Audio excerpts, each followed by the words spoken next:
Hey, I am Kirstie and I'm here with Daniel and Craig. And we're going to share some stories about online scams. We'll share some cybersecurity tips and ways to keep yourself secure. So if you want to stay smart, safe and connected, you're in the right place.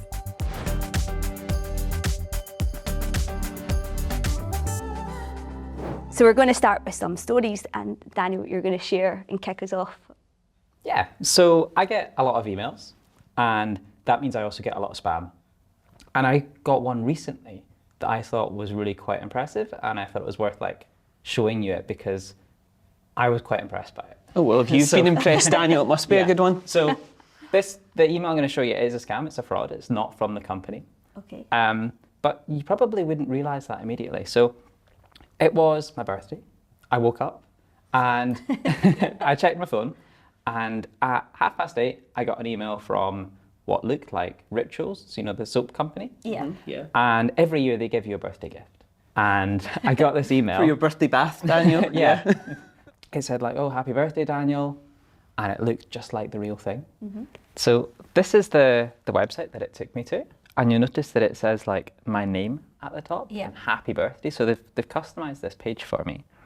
And it says here complete the form to get your gift set for £2. I mean, that looks like the real website, doesn't it? Yeah, I've definitely had emails that look exactly like that from them before. Yeah. And then look at the web page that I went to next. Mm-hmm. It's pre-filled all of my information.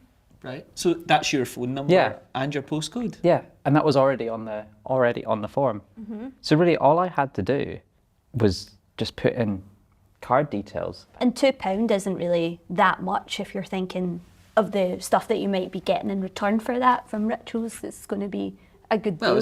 What did you think when you saw that then? Yeah, so when I first thought it, I thought, oh, they're being slightly more generous. It's maybe £20 worth of stuff, but that's not unreasonable. Mm-hmm.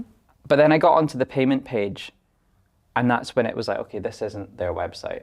This doesn't match up. So that's when I looked into it a bit more, and it turns out this is actually quite a common scam. And I also learned that the most common day to get scammed is on your birthday. Is it? That is the day that you're most likely to get scammed on. And it's because of ones just like this.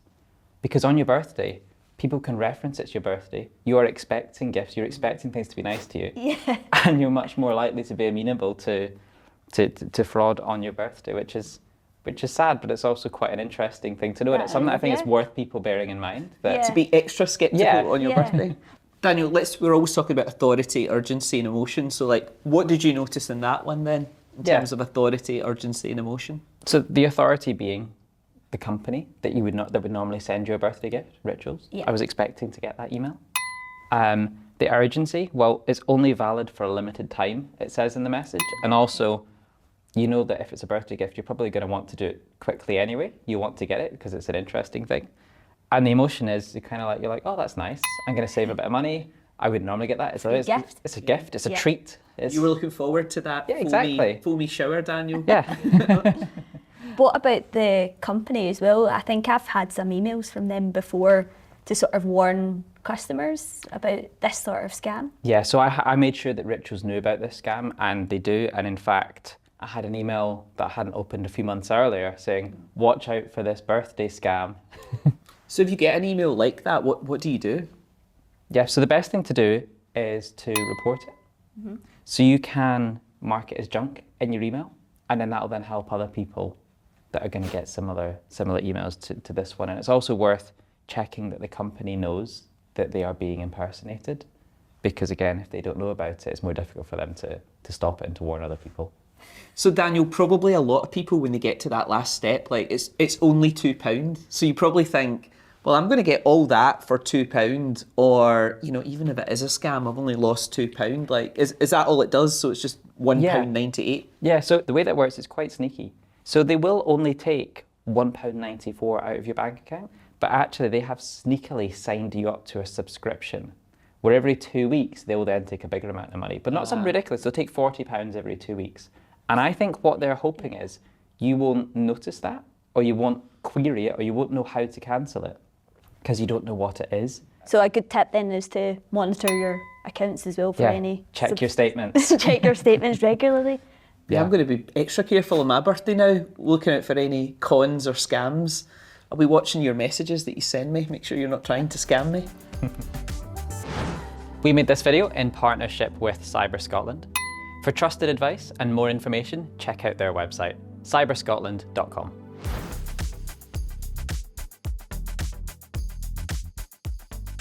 So, Craig, what have you got for us? When I'm talking about these AI chatbots, I mean apps like ChatGPT and Microsoft Copilot and Google Gemini. What do you think the weirdest thing we've ever asked a chatbot to do? I had it design me a big tapestry, like the bio tapestry, but it was depicting the Wagatha Christie trial. That was quite a strange request. Yeah. That is quite strange. I've asked it to come up with some, like a comedy stand-up routine, but for like school kids about school dinners. Were they good jokes? No.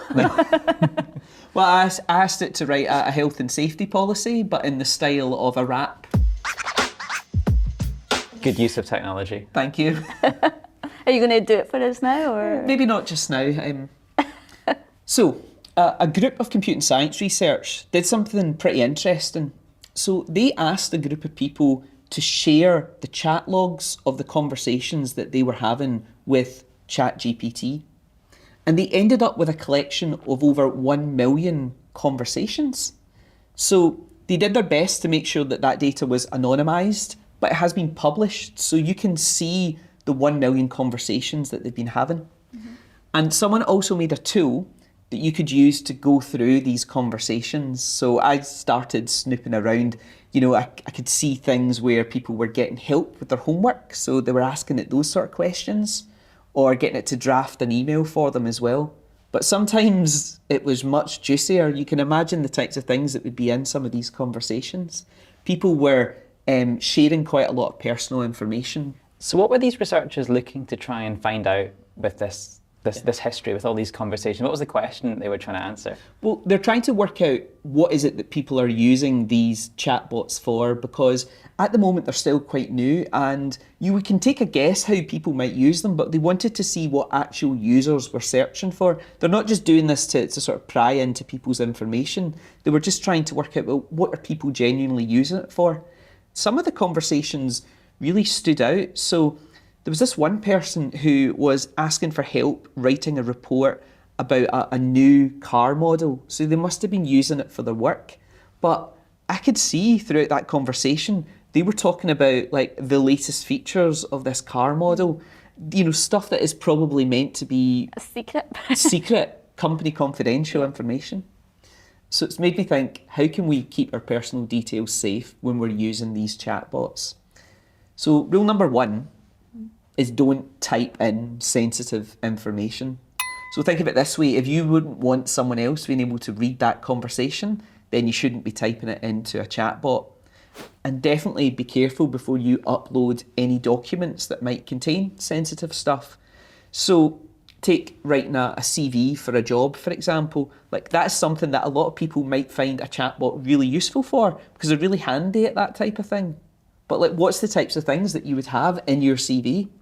Your address, probably. Your address, yeah. Phone number? Yeah, your phone number. Previous employer history. Exactly. Probably find out where you went to school. what Yeah. you got Oh, in yeah, your everything. exams. Everything. Yeah.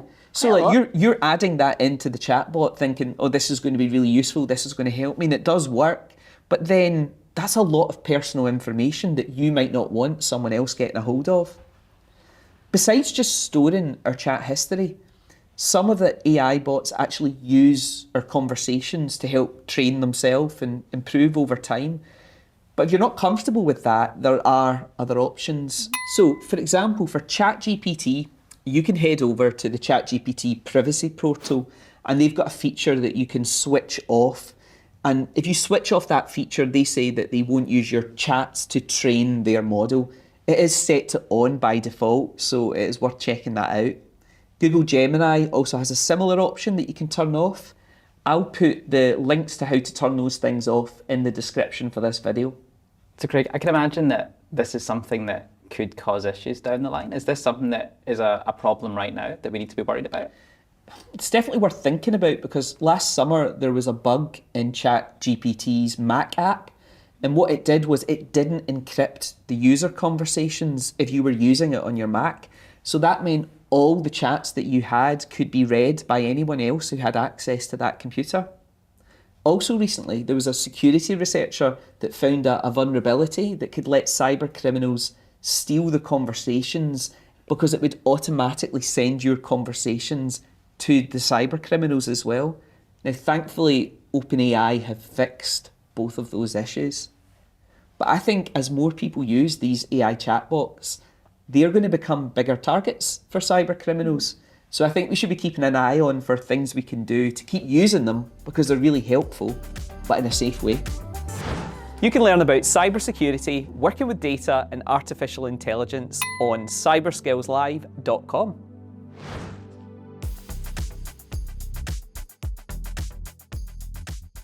Okay, I've got something for you both. Craig, Daniel, is your phone locked right now? Yes. What if I told you that I could guess your PIN code using maths? I would be impressed. Let's see you. Okay, well, I want to play a game with you both because I want to just see how predictable your PINs are. So I've been looking at a bit of research that's been done by ABC News Australia, and they wanted to find out what the most commonly used PIN codes were. So they've got their hands on a massive set of list of PINs, and these were codes that were used by real people across the world, and they were revealed in data breaches. So the list has come from a website called Have I Been Pwned, which you'll probably Yeah, we know use about. that a lot. Yeah. Yeah, so that's a website that's run by security researchers who help people discover if they've been involved in data breaches before. So this list analysed 29 million PIN codes on it. So I can tell you, your PIN code is definitely on it. I would think so. But just how many people have used the same PIN code as you two?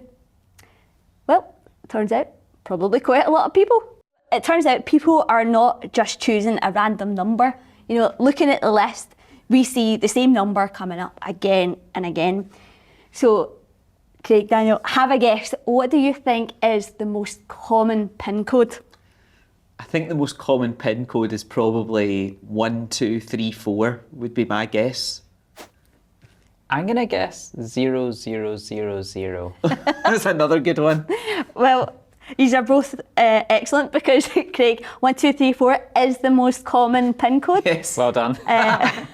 By a huge margin as well. You know, the research showed that actually 1 in 10 people were using this PIN code. So that's a lot of people using the same 10% number. of people still using 1234. Yeah, and Daniel, you know, yours as well, the second most common one. So you have got it. So Daniel, I know that you love a chart, so I'm going to show you how to visualise the data. Okay. So they have produced this grid of green squares. Oh, it's like a heat map. Yeah, okay. And it looks I'm a bit like interested. a old Space Invaders game, doesn't it? So every square on the grid represents a 4-digit code. So the numbers going on the vertical axis are the first 2 digits, and the ones going along the bottom are the second 2 digits.